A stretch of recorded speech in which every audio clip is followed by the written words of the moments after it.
always had like a spacey sound, using like people used to say I use a lot of videos. Like it sounded like some of my beats could be in video games, or just some outer space type sounds. You know, just real spacey. And but now I've adapted to just a lot of different stuff that artists like. I'm trying to work with the artists, so the stuff I hear those guys rapping on, the stuff they like, I keep it in mind when I go cook up, and I might throw a little of that in there with my own swag too. So I say my style is evolving because it's one thing, but it's changing. You know, trying to just make it as wide and versatile as possible.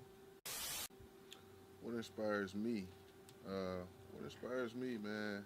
All kind of things inspire me. I do music, so it kind of sounds weird, but music inspires me. Food inspires me. Random thing could inspire me. The weather, you know, it just started raining all of a sudden today. That may have a impact on the way I might make a beat today versus it being a sunny day. You know what I'm saying? Right. I might make something in minor chords, maybe a little darker. But anything can inspire me, man. It just depends on the day, the time, and you know, everything around me. So you said food inspires you. Is there a particular food that inspired you before? Like, give me a food that inspired you and what it inspires you to do. Shrimp scampi. Shrimp scampi, one of my favorite foods, but I had some recently and I hadn't had it in a while. So after I had the shrimp scampi, pretty much, I went and tried to cook up some beats. I had like producer's block, you know, I couldn't create anything, and I wound up coming up with something kind of like elegant. It was a different style of beat, and it reminded me of the shrimp scampi, like for real. Like it was kind of on the same lines. Like I actually named the beat Shrimp Scampi. What else do you do? I engineer. I'm an engineer. I mix, and I can rap a little bit. You know, I dabble in it. That was something that I used to do. Like I used to do it. I was real forward with it, putting music out. But right now I'm really big on the engineering and producing. That's my main focus. So what got you out of rapping? Just an opportunity.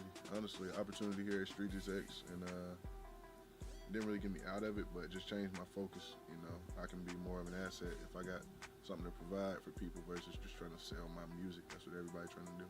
So I'd rather try to sell my beats or my craft, my skills of engineering and mixing. It's Ddddame. It's Ddddame. Yeah. So where did that come from, man? Ddddame came from that's my tag, my producer tag. So on all my beats it says Ddddame. All my website, everything is Ddddame. People call me Ddddame. But it came from my buddy D-Rock who rapped, and we produced together. We are pretty much like the company productions as far as the producers. And D-Rock, he was recording himself way back in the day. He rap, make beats. He do the same I do, engineer. And he had a song, you know, he chopped up. He said Dame on the beat or something at the beginning, but he chopped it up and it said Ddddame. And when I heard it, I just ran with it. You know, we done changed it a little over time, but it always stuck Ddddame, and now hopefully it'll become a household name soon. People call me Ddddame and shit like that. It's catchy. Speaking of that, then, what's your favorite tag that you heard, like just growing up, or any other rapper or singer, whoever might have? Tag wise? Yeah. I don't know. Who got some creative type shit that they known for? Probably Gucci, man. You know, I'm from the east side, so growing up, I was a soldier for Gucci. We put people on it. I put my cousins and stuff on it up north. Like, you know, Gucci is a staple in Atlanta, man. He like the, you know, he really put a lot of people on. A lot of the guys that's relevant right now, you know. But Gucci had a lot. It's Gucci, Goo Up. He had a whole bunch. So I can't think of one, but it'll definitely probably have to come from him. Some things I live by is, man, it's no shortcuts to success. Like, you got to put the work in. One thing I always preach to a lot of my homeboys, or a lot of my friends, just anybody around me, whatever it takes to get to wherever you're trying to get to, map it out, you know, make a plan and mark one thing off at a time. Start with the smallest thing, and it'll be executed in a matter of time if you just stay the course and you stick to that plan. But it's no shortcuts. You got to go through the process of, you know, the process of whatever you're trying to get to. So that's one thing I'm big on. You know, just stay in the course and trust in the process, you know. All right. So with that said, what's the best advice that you've ever gotten? Best advice I've ever gotten. Well, I'll say, kind of piggybacking off what I was just saying. It's a book I read called The Alchemist or something? The Alchemist. Yes, The Alchemist. I was just talking about the process and stuff.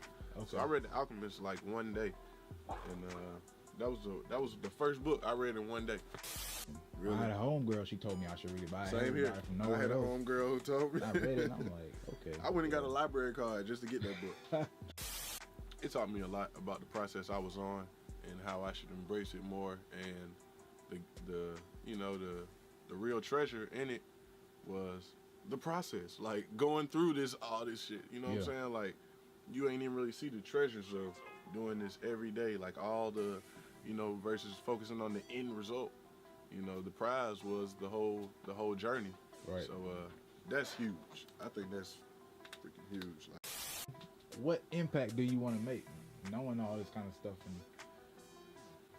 What kind of impact, man? I just want to leave a positive mark on the world, not just in like music and what I do, but just for helping people. I like helping people, even just down to the basics, like little feeding the homeless type stuff. I like doing that type of stuff. You know what I'm saying?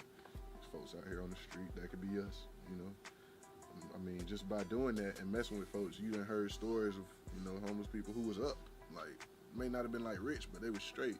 And now they on the street, homeless, begging for change, you know what I'm saying? So anything can happen like that to anybody. So giving back to people and leaving my mark on the earth as far as my music, that it could just speak to the multitudes and be like a universal language. That's what music is, but my sound, ultimately I want my sound to be a universal language, not just categorized in like hip hop or R&B or whatever the field I work in. Branch it out and try to reach people across the world with it. If their ears can hear it, then I feel like I would have succeeded. If millions of people would have heard it, not even getting money. Money cool, but really it's about getting it out there. I think that's a big thing for me.